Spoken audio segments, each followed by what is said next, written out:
And you're gonna find that when you talk about wines, you talk about the years. Well, tobacco is almost the same. There's some tobaccos that you grow it on the fields and it's going to be in a final client in 6 months. Then there's some tobaccos too that they're going to be for 5 years. Drying there in a place, getting enhancing the nicotine and everything.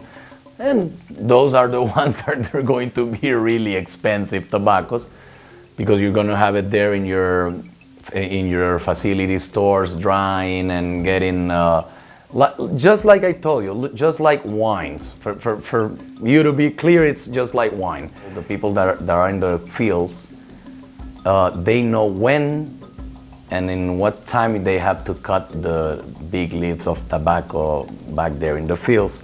Then in the fields, we have some facilities that you're gonna dry the leaves, the tobacco leaves there. Then you bring them to the store right here where we are, and then you're gonna play. So he's gonna start mixing Sumatra tobacco with this and this. I put in there a little bit of pepper, a little bit of that. I'm gonna use 1 year dry tobacco with a little bit of a 6-month year, and he's gonna start mixing up. And then they try them. And he can make 5 different tobaccos in a day, new thing that nobody has ever tried, because then you have to smoke it and you have to chew it. So he has a pretty special tongue. So then once you start the process of drying and everything and enhancing the nicotine, you're gonna get to the process, which I think that's where Honduras has an advantage. Because of the people we have here, they have something in their genetics, like I told you before, for handcrafting the tobacco. And for example, what can I tell you right there in the process of making the tobacco? If you try to make a tobacco, or I try to make a tobacco and to roll it, I'm not going to be able to smoke it, because you have to have really sensitive hands in order to the air to go through the tobacco.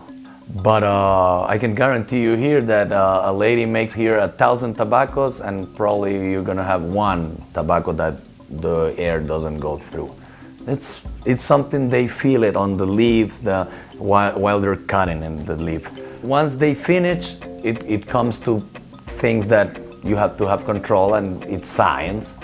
The process of the way you package it. For example, our packages can last 6 months without being in a special place. Once you open it, it's different because it tends to get dry, the leaf.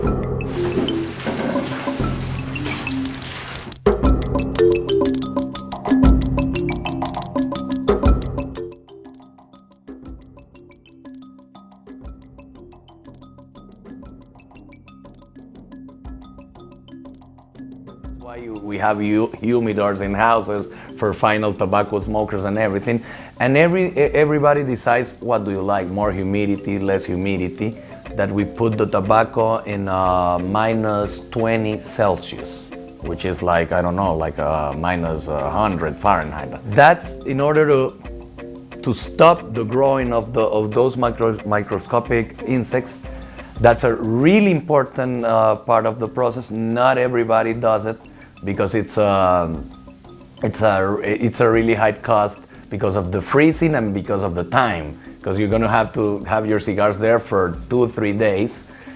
People have to understand that when you're smoking a cigar, it's something that it's alive.